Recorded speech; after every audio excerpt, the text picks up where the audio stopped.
Allah agamba nti mu bufunze ebyo bye muwulidde oyeeyisa mutabani wani wa Maryam. Qawla al-haq, bino ebigambo bye muwulya bye bigambo eby'amazima, kigambo kya Allah subhanahu wa ta'ala yakikugamba. Wa madha ba'da al-haqqi illa ad-dalal, oluvannyuma lw'amazima kye kiba kisigadde okujjako obuzo obuki obwereere. Tekibangawo, tekigwanira n'akamu n'akeddagala okubeera nga Allah subhanahu wa ta'ala abeera n'omwana. Subhana byabatabukako bitya omutonde alikiriyo obulungi mu maaso gaabwe n'abeera nga n'omutonzi Allah subhanahu wa ta'ala bibafaanaganidde ne batuuka okugamba nti ono waamu ono ava mu ono, bonna bali kimu, bonna bafuga kimu. Kaifa ishtabaha lahum al-khaliq wal makhluq. Alhamdulillah wassalatu wassalamu ala rasulillah sallallahu alayhi wa sallam wa ala alihi wa sahbihi ajma'in. Tukyagenda mu maaso n'ekyafaayo kya abaana ba Isirayiri oluvannyuma lwa okuwona Firaun. Tuzze tulaba ensonga ez'enjawulo we tuli wano, tuli ku famire ya Imran evaamu Isa ibn Maryam alayhi assalatu wassalam. Naam, genda mu maaso Hasan. أعوذ بالله من الشيطان الرجيم.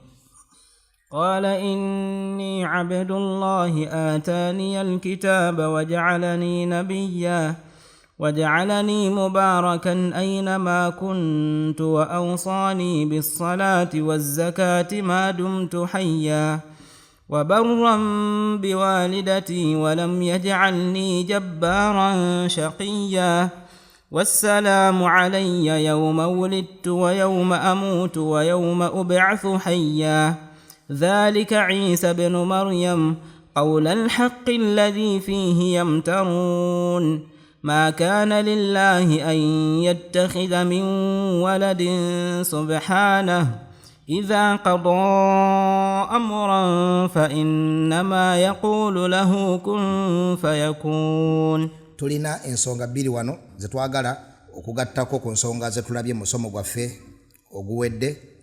Ensonga esooka kye kigambo kye baamukoola nakyo ya okhta Harun, owange gwe mwannyina waani wa Harun. Ate tulaba nga nabbi Musa alayhi salatu wassalam taata we yali ayitibwa Imran, Musa ibn Imran. Era mu ngeri yalina muganda we bamuyita Harun, kitegeeza Haruna ibn man? Haruna ibn Imran. Kitegereka kaakati wano tulaba Maryam nga naye bintu Imran. Ate tulaba bayina muganda we gwe bakoola yani ye Harun, ya okhta Harun. Abaffe waliwo oluganda wakati wa Maryam nani ni nabbi Musa alayhi salatu wassalam, okwanukula nti bainahuma mafawuz, wakati wa bannabbi abo ababiri distance nene esukka mu byasa 14, esukka mu byasa 10. Waliwo bannabbi bayitirivu nnyo abazze min anbiya bani Israel yahkum biha nabiyuna, nga balamuza Tawrati eyo. Bangi mu bannabbi Allah bye yatunyumizaako abaddillaawo, bali bangi mu bannabbi nga babattanga Allah tiyabatubuulira mannya gaabwe. Afakullama ja'akum rasulun bima la tahwa anfusukum istakbartum fafariqan kadhabtum wa fariqan taqtulun. Nokyo distance eriawo wakati wa nabbi Isa ne Musa nene nnyo ekiyitiridde. Naye ngera basahaba bwe bakyebuuza, ngera muganda waffe Jaafar hafidhahullah bwakyebuuzizza tabafu waliwo akakwate wakati wa Maryam nani ne nabbi Musa alayhi assalatu wassalam. Akakwate kakubeera nti bonna baana baani ba Isirayiri, amma mukubeera nti baali ba luganda fala. Basahaba bakibuuza yagamba nti kanu nabbi abanukula kanu yatasammawna bi asma'il anbiya'i qablahum, betuumanga amannya g'abannabbi baabwe abakolanga batya abakulembera. Kitegereka nga naffe olwaleero bwe tuuma amannya g'abannabbi abakola batya abakulembera, netwetuuma amannya g'abasahaba ab'ebitiibwa wahakadha. N'olwekyo nkola y'abalongoofu okubeera nga balondoola ababakulembera mu bulongoofu ne batuuma abaana baabwe amannya g'abantu abo tafaulan wa husna adh-dhann billah subhanahu wa ta'ala nga balowoliza bulungi Allah nti oba oli awo omwana ono anaatambulira mu kisinde kyabo abakola batya abakulembera mu bulongoofu. Kitegeka bulungi eyo nsonga emu. Ensonga ey'okubiri tulabye wabarram biwalidati, ne tujjawo obujulizi obulikiriyo obulungi nti nabbi Isa alayhi salatu wassalam mu kubeera omwana, mu kubeera ki? Mu kubeera omwana yali tayinza kukola nsobi kubanga kino kyamagero. Okubeera nga yanokolayo maama we yeka kitegeeza tamanyiyo era tewali kitaawe yenna alayhi salatu wassalam. Ekyokubiri Qur'an yetulaga nti nabbi Isa alayhi salatu wassalam tiyalina famire ekituyita qawm emufuula qawm nti bano bantu be kubanga qawm y'omuntu bebaani ye saidi ya obutaata. Kitegereka katudde ku bannabbi babiri tubatunuulire.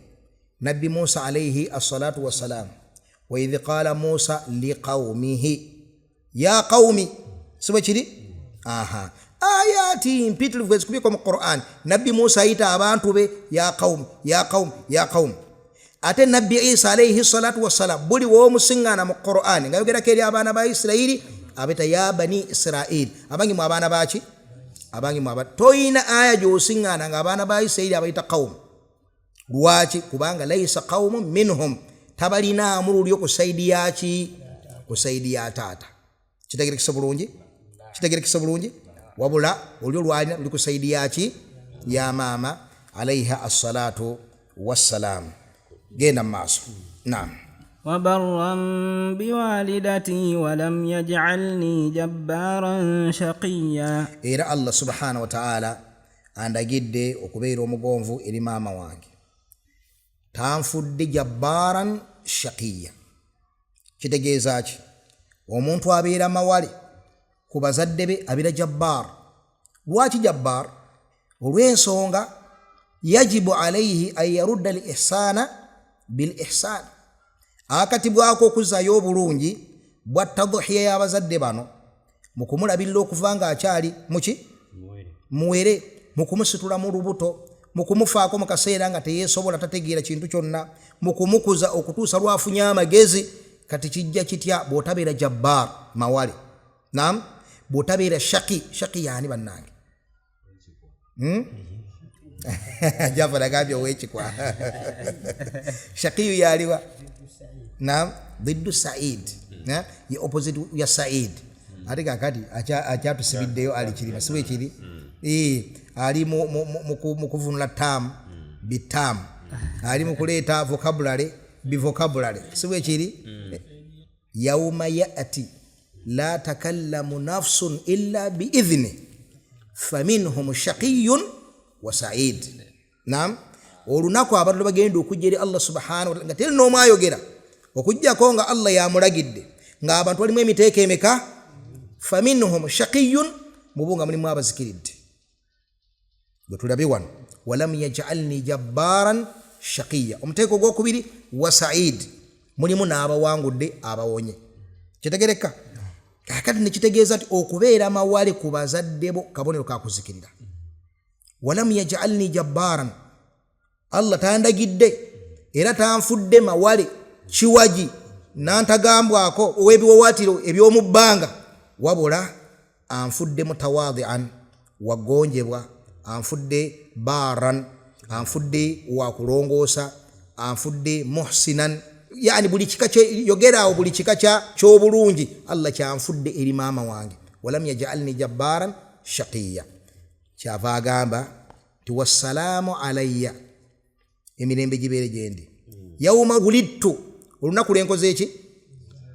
Wa yawma amutu, n'olunaku lwendifa.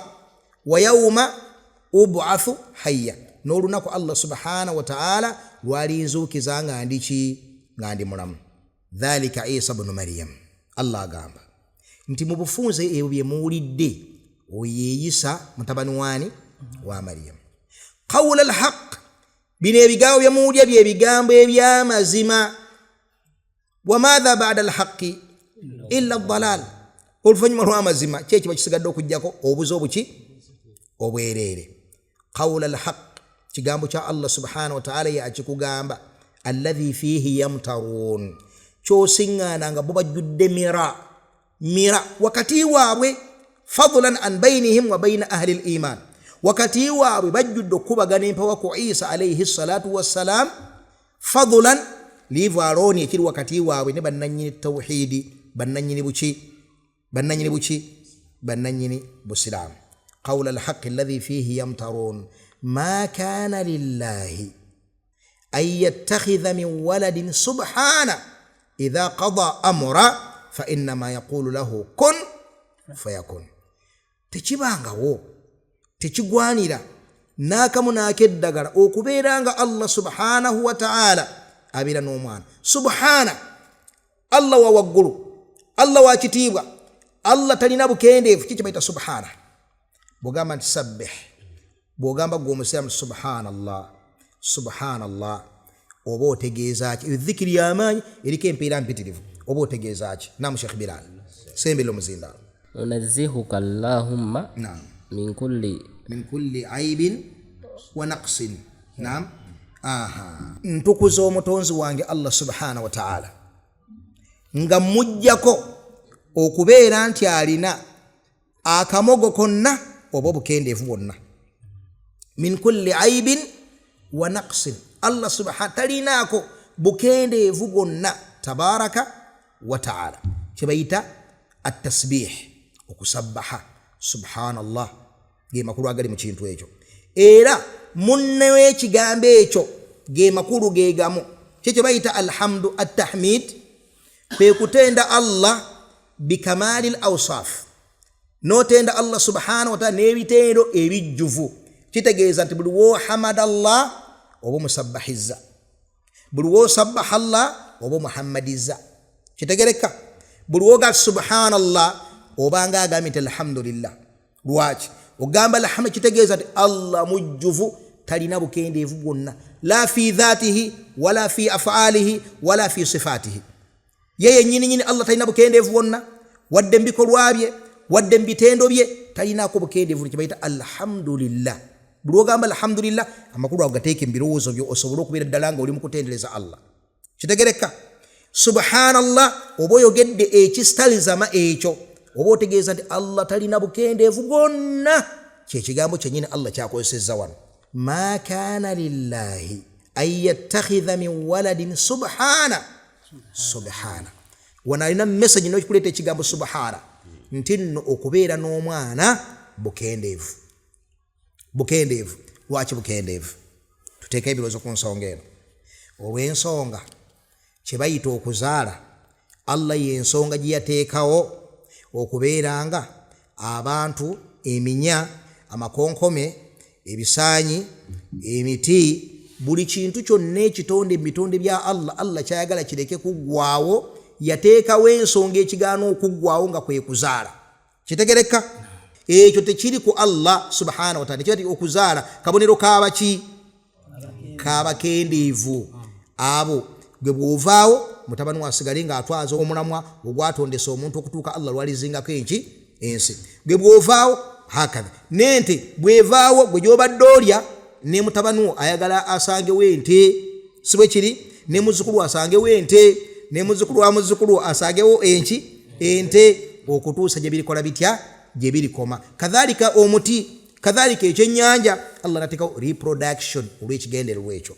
Ekyokubiri, okubeera nti okuzaala kabonero ka bwetaavu, kabonero ka kwetaaga unusi, nti bw'otabeera ng'olina omwana obeera mu kiwuubaalo.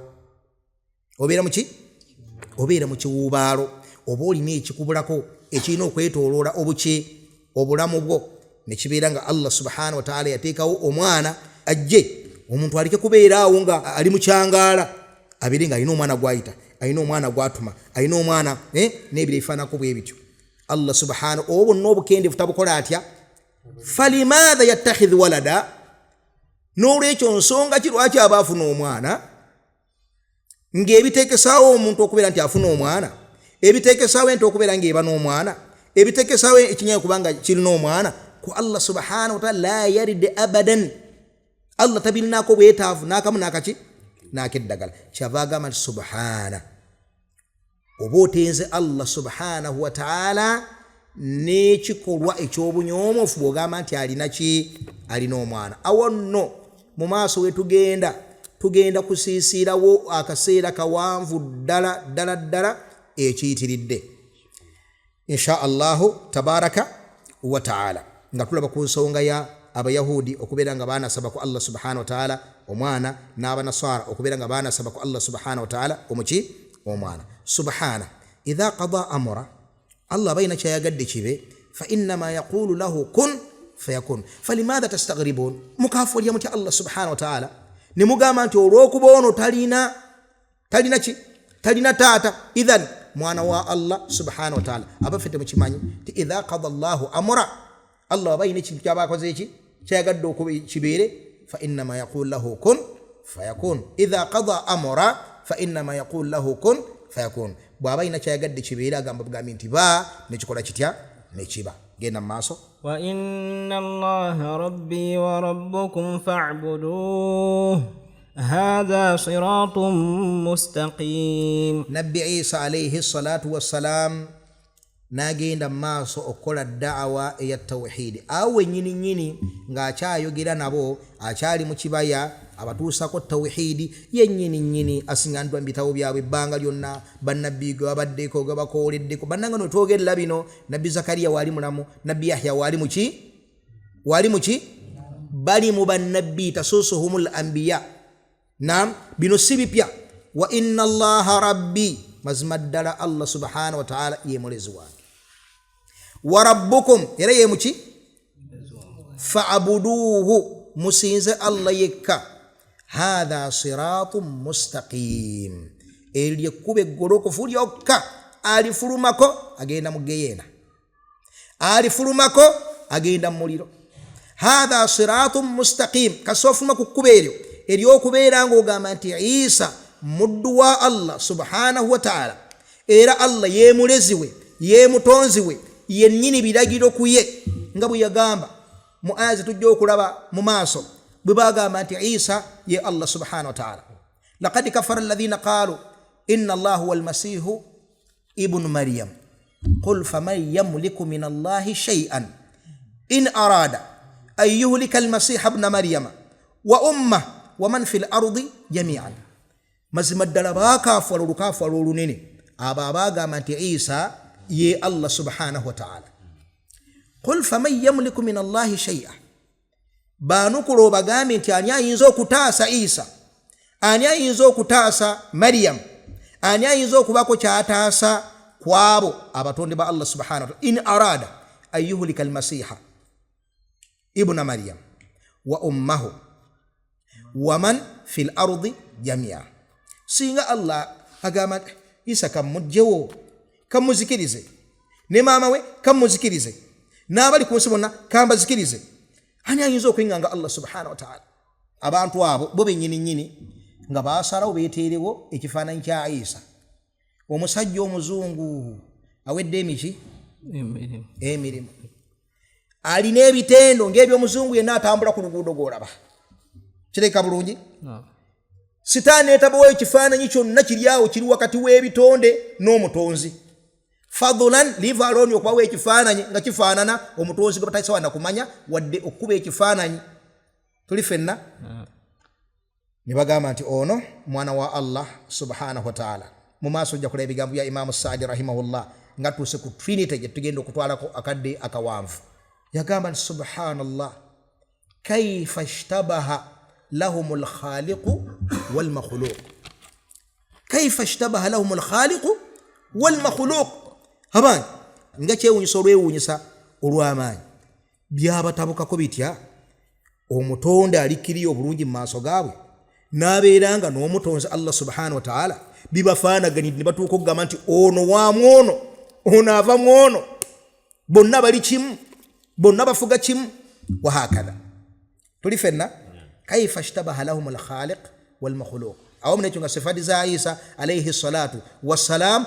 ku duniya zirikiriya bulungi mu bitabo byabwe fadlan an alquran mu bitabo byaye byennyini live alone muki mu Qur'an nga yalyanga nga yanywanga nga yayogeranga nga yanakuwalanga nga yali muntu nga abantu abalala kaifa shtabaha lahum al-khaliq wal makhluq bune batabukako nibatuko kugamba nti ono nono bali mu kisinde kimu bafuga bimu batambulya mu mbeera yemu nekibera nga bwali bukafiri obulikiriya obutalina excuse yonna eri abo abagenda okujja mu maaso g'Owekitiibwa Allah subhanahu wa ta'ala nga bafiira ku mbeera efaanaganako bwetyo. Wa inna Allaha rabbi, mukimanye mmwe abaana ba Isirayiri kyo Owekitiibwa Allah subhanahu wa ta'ala ye mulezi wange, wa rabbukum, nammwe ye mulezi wammwe, fa'abuduhu, ekindeese kubalagira mu musinze, hadha siratun mustaqim, yekkubo lyokka eggolokofu. Fakhtalafa al-ahzabu min bainihim, ekyaddirira be bantu mu baana ba Isirayiri okubeera nga baayawukana ku Isa olwawukana olw'amaanyi, yentabiro y'okwawukana kw'abaana ba Isirayiri abavudde emabega okuva ddala ku Musa alayhi salatu wassalam, bonna nga bali mu kisinde kiki kimu. Waliwo bannabbi battanga. Lwaki babattanga? afakullama ja'akum rasulun bima la tahwa anfusukum mustakbartum fafariqan kadhabtum wa fariqan taqtulun. Baba kyawanga lwakubakomako kubagaana kukola biki kukola bikyamu ne babakyawa ibekise mu kkubo lyabwe ne babatta. Naam, bima la tahwa anfusukum, bwe babajiranga n'ebyo mutaagala, istakbartum nga mwekuza, fafariqan kadhabtum, abanga ngati abo babulimba, wa fariqan taqtulun, abalanga mbukola mutya nga mbatta. Naye ate ku Isa ibn Maryam beteekullamu enneeteekulula ezaatuuka n'okukwata abaana ba Isirayiri abamu bafuuka kintu, abantu bafuuka kintu kirala. Ku Isa ibn Maryam omutawana guva luddawa, guva wano wennyini nnyini. Isa azze neddaawa eyo mu nzija gyazzeemu efaanaganako bwetyo. Abo bagamba abaffe bagenda kukkiriza daawa ye, abaffe bagenda kukkiriza ddala omwana ono azaaliddwa nga tazaaliddwa mu bwenzi. Kabonero mu bubone bwa Allah subhanahu wa ta'ala oba bagenda kunyweza ku mwana oyo ekintu ekinene nti mwana wa bwenzi. Kitegereka? Oba bagenda kunyweza ku maama we nti yamwenda bwenzi. Bagenda kuwa ekitiibwa ebyamagero Nabbi Isa alayhi salatu wassalam byaleeta, oba bagenda kubirijekitinga babiseemu amaaso bagambe nti lino ddogo. Ekyo nno kyennyini nnyini kyekyabeerawo. Wano wennyini bwe tukyali mu kiseera kino abaana ba Isirayiri bakyali muntu atya wano we tuli ku moment we tuli kati mu kiseera kino bakyali muntu atya, bonna bakyateebedde mu reality eyo, bakyatangaaliridde ku mawulire ago agabatuuseeko nti omwana azaaliddwa. Omwana agamba taliiko taata we. Maryamu amuleese, Maryamu agamba tannamwendako, wabula mwana Allah subhanahu wa ta'ala gwamuwadde mu mpa ey'ekyamagero. Omwana byayogeddeko nabo mu mbeera eyo ng'akyali mwana muto, mu mbeera etali ya bulijjo, bagenda kudiiringa batya ne reality ey'empya ezze mu bulamu bwabwe. Kitegeeza ki? Bagenda kudda ku bannabbi baabwe, bo balaba batya ku nsonga eyo. Zakariya alaba atya? Kikyayogera. Zakariya bw'anaawa endaba ye bagenda kugikkiriza, bagambe ddala kituufu endaba ya Zakariya ntuufu, oba naye ku ssaawa bagenda mu rejectinga. Mungoberera? Nabbi Yahya yalaba kiku ekyo, bw'anaabawo endaba ye bagenda kugikkiriza oba naye mu ngeri yemu bagenda gyokola batya? Bagenda kugirejectinga. Wano we tuli, fakhtalafa al-ahzabu min bainihim fawailun lilladhina kafaru min mashhadi yawmin adhim.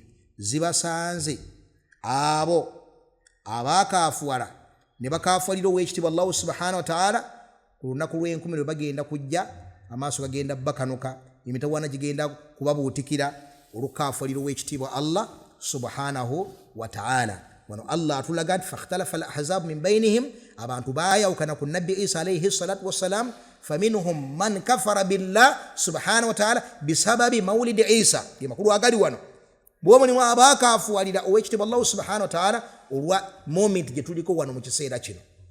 Tuli fenna nga bamukafwalira n'okumulimbisa abo bagenda okufuuka abayahudi. Fakhtalafa al ahzab min bainihim, waliwo abagenda okukafuli Allah subhanahu wa ta'ala nga bakozesa ebyamagero ebyamaanyi nabbi Isa byagenda okuleeta nga basukka ensala ate ku nabbi Isa alayhi salatu wassalam, babeere nga bakafulira Allah subhanahu wa ta'ala n'okusinza nabbi Isa alayhi salatu wassalam. Fakhtalafa al ahzab min bainihim, abo bennyini abagenda okukafulira Allah subhanahu wa nabbi Isa bagenda nabo kubeera nga beeteekululamu emiteeko egy'enjawulo. Abamu nga bagamba nti nno ye Allah subhanahu wa ta'ala, Allah nga bagamba nti si ye Allah yennyini wabula mwana wa Allah subhanahu wa ta'ala. Abamu nga bagamba nti nedda Isa Trinity bagiwakanya mu ngeri ate y'okuyimirizaawo ekibi ennyo ekya Trinity. Bagamba batya? Bagamba nti Isa ye taata, Isa ye mwana, Isa ye mwoyo mutukuvu. Kitegerekese? Wabula si nti Trinity erimu basatu abeyawudde, ono Isa mwana, ono mwoyo mutukuvu Jibrilu, waliyo n'ekitaffe. Ebyo byonna firaq eziri mu nasraniya zetugenda okula mu kifo kyazo mu bugazi biidhni al-mawla jalla wa ala. Kitegeeka bulungi? Fakhtalafa al-ahzab min bainihim fawailun lilladhina kafaru min mashhad yawmin adhim. Genda maaso. Asmi' bihim wa absir yawma ya'tunana. Soko emilekawo katono. Asmi' bihim wa absir. Kitegeeza ki ekigambo ekyo? Asmi' bihim. Ma asma'ahum nga basukka okuwulira. Wa absir yani ma absarahum nga basukka okulaba. Yawma ya'tunana, olunaku lwe balijja mu maaso gaffe.